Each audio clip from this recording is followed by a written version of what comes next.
In the late 1800s, travelers vanished without a trace on the lonely dirt roads of Kansas. Families waited for their loved ones to return, but they never did. For more than 10 years, people disappeared. Merchants, farmers, even whole wagons of settlers. The law searched, the towns whispered, but no bodies were ever found. It was a mystery that haunted the frontier. Until one cold autumn night, when a single man escaped from a farmhouse deep in the prairie. His story revealed something so terrifying, so unthinkable, that even the sheriffs of the time struggled to believe it. This was not the work of wild animals. It was not bandits. It was a family that hunted humans month after month, year after year, feeding on flesh to survive. But how could an entire family live like this, hidden in plain sight? And what makes this story unforgettable is that for nearly a decade, they were never caught. This is the tale of America's forgotten cannibal family and the last hunt that destroyed them. The year was 1870. The American frontier stretched wide and empty, miles of open prairie, dusty roads, and small wooden towns fighting to survive against the wilderness. Travel was dangerous. Bandits lurked on the roads. Wolves and bears stalked the forests. And yet, settlers and merchants continued their journeys, moving west in search of land, trade, or a better life. Most travelers rode alone, some in wagons, carrying all they owned. Days of silence passed between one settlement and the next. In those lonely miles, a man could vanish, and no one would notice until it was far too late. The law was thin. A single sheriff might patrol hundreds of miles. If a traveler disappeared, many believed it was the work of outlaws or the merciless land itself. Few ever questioned further. But in the shadows of the Kansas prairies, something darker was waiting. Something not written in the history books. Families told stories by candlelight. Whispers of strangers who offered food and shelter, but from whose homes no traveler ever returned. Most dismissed these tales as frontier superstition. And yet, the missing grew in number. Farmers, traders, entire wagons swallowed by the road. No bodies, no graves, no answers. It was as if the prairie itself was feeding on men. But the truth was far worse. Hidden on the edge of the frontier, a family had found a way to survive the hunger of the wilderness. And for 10 long years, their secret remained untouched by the law, unseen by the world. This was the silent beginning of their reign of terror, the calm before the blood. On the edge of the Kansas prairie, far from the main road, stood a crooked farmhouse. Its windows were always shuttered. Its chimney smoked at odd hours, and its fields lay strangely empty, though the family inside claimed to farm the land. The locals knew them only in passing.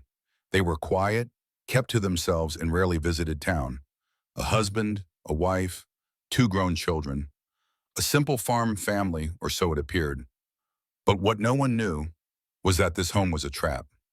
Travelers moving west would sometimes see a lantern swinging by the road. A kind voice would call out, "Come in, stranger. The night is cold. Rest a while, you will be safe here."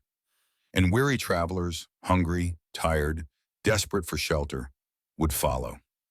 Inside, the family played their parts well. The mother cooked stew. The daughter smiled kindly. The father asked questions about where the traveler had come from and where he was going. But the kindness was a mask, because in the dead of night, when the fire burned low, the sound of boots would creak across the floorboards. A shadow would fall over the sleeping guest, and the family would strike. The bodies were never left in the open. The prairie held too many eyes, wolves, scavengers, travelers who might stumble by. Instead, the family had their own way of making sure nothing was ever found. Some say they buried their victims beneath the floorboards. Others believed the earth around their farmhouse was filled with shallow graves, unmarked and forgotten. But the darkest whispers claimed something else, that the family wasted nothing. Meat was dried and stored away for winter. Bones were burned or ground into the soil. Every trace of a man consumed by the house itself. Month after month, year after year, one traveler at a time. And yet, they were never caught. The sheriff's men searched when families reported missing loved ones. They rode through the prairies, questioned the nearby farms, but this family knew how to hide their sins. They were careful, patient, almost professional. Neighbors thought them odd but harmless. After all, the frontier was filled with strange people trying to survive. And in a land where death was common, who would ever imagine that a whole family was feeding on human flesh? For more than 10 years they lived this way, 10 years of secrets, 10 years of blood, until the night they chose the wrong man, the night their last hunt began. It was a cold autumn night, the wind dragging dead leaves across the empty roads of Kansas. A lone rider made his way west, a man named William. He was no ordinary traveler, a Civil War veteran, hardened by years of battle, with scars that told of survival against impossible odds. But to the family waiting in that crooked farmhouse, he was just another victim. A lantern swung by the roadside. The father stepped out, calling with that same practiced kindness. "The night is bitter, friend. You'll find warmth with us." William hesitated. His horse snorted nervously, ears twitching. The prairie was vast and empty, yet the small farmhouse seemed almost too welcoming. Still, the night was freezing, and he had miles to go, so he followed the light. Inside, the scene was familiar. The mother stirred a pot of stew. The daughter set a place at the table. The son smiled politely, watching every move William made. It was perfect hospitality, almost too perfect. William ate in silence, his soldier's eyes scanning the room. The walls felt close, the shutters nailed shut. The smell of the stew was strong, but beneath it, faint, he caught another odor, metallic, like blood. That night, they offered him a bed in a small side room. The fire crackled low, shadows stretching across the ceiling. William lay down, but he did not sleep. Years of war had taught him never trust the silence. Past midnight, the sound came, boots creaking across wooden floorboards. A hushed whisper, the slow turn of a rusty door hinge. Through half-closed eyes, William saw the outline of the son, holding something heavy in his hands. Behind him, the father's shadow loomed in the doorway. They thought he was asleep, but William's hand was already on his knife. The first strike came fast. The son swung down, a blunt weapon aimed for William's skull. But William rolled, the blade flashing, cutting across the boy's arm. A scream shattered the silence. The farmhouse erupted. The mother shrieked. The daughter rushed forward with a rope. The father lunged, roaring like a wild beast. This was no ordinary family dinner. This was slaughter. Planned, rehearsed, perfected over years. But this time their prey fought back. Chairs splintered, the table overturned, the lanterns smashed, spilling fire across the floor. William stabbed, kicked, shoved, his soldier's fury tearing through the family's careful plan. And then he ran. Into the night, barefoot, bloodied, the prairie winds slashing at his face. Behind him, the family gave chase, shadows against the firelit farmhouse. For the first time in years, their hunt had failed. And for the first time, someone had lived to tell the truth. William's escape was only the beginning.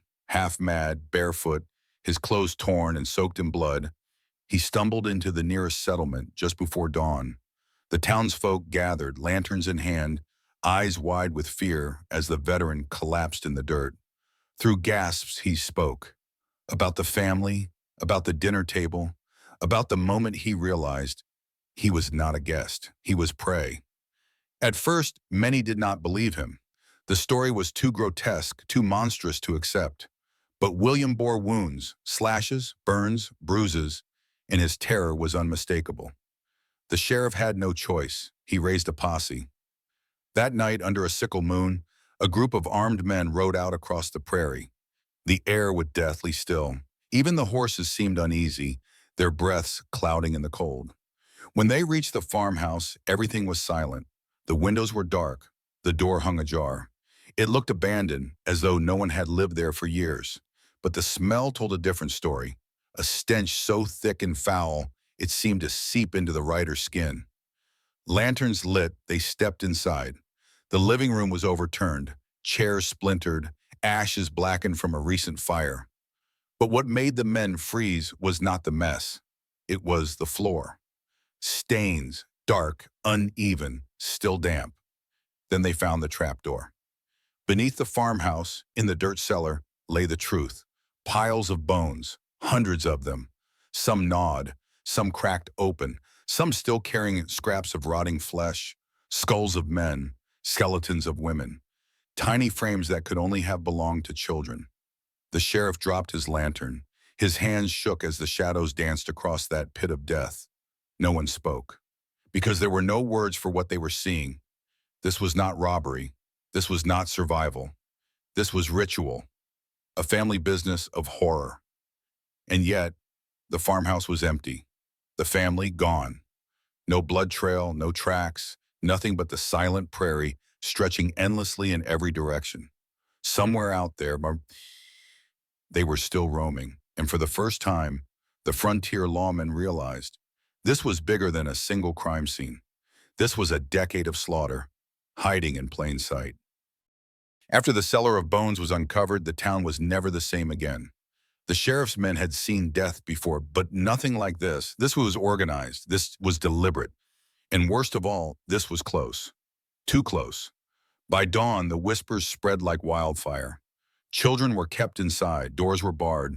No one walked the dirt roads alone anymore. The people of Kansas frontier had always feared wolves, storms, and bandits. But now they feared something worse: neighbors. The sheriff called for volunteers, farmers, ranchers, traveling men. All armed themselves with rifles, shotguns, axes, anything that could kill. Dozens rode out, spreading across the prairie like a moving wall of torches and steel. They searched the creeks, the thickets, the abandoned barns. They questioned every lonely homestead, every traveler who dared pass. And as the search stretched on, the stories began. Some swore they saw figures on the horizon, watching, then disappearing into the grass. Others heard laughter, faint but mocking, carried by the wind at night. One farmer claimed he found his livestock slaughtered, not for money, but for sport. Carcasses left half-eaten, entrails draped on fence posts like warnings. The fear was no longer about strangers. It was about shadows. Days passed, then weeks. The posse grew weary, hungry, restless. Some wanted to give up. But then, a rider returned breathless from the North Ridge. He had found something, a campsite, scattered ashes still warm, bones in the fire, too small to be cattle, and tracks, dozens of them. The family was still out there, and not just surviving, they were thriving, moving from place to place, vanishing like ghosts, hunting as they pleased. The sheriff realized the horrifying truth. For nearly a decade, this family had turned the prairie into their own feeding ground. And every missing traveler, every vanished wagon, they had all ended the same way. Now it was no longer just about catching criminals. It was about stopping predators. The hunt had begun, but in the endless grasslands of Kansas, where every hill looks the same and the night swallows the horizon whole, who was the hunter and who was the prey? The night was moonless. Only the glow of lanterns cut through the endless prairie darkness. The posse had followed the tracks for days. Every time they thought they were close, the family slipped away, like smoke dissolving in the wind. But that night, dear Mahon, the air felt different, heavy, silent, as if the land itself was holding its breath. The sheriff raised his hand. The rider stopped. Somewhere ahead, beyond a line of twisted trees, faint smoke curled into the sky. A farmhouse. It looked ordinary.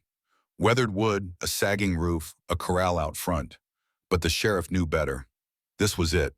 The men dismounted, weapons ready. Boots sank into the wet ground as they crept closer. Every creak, every whisper, echoed like thunder in the silence.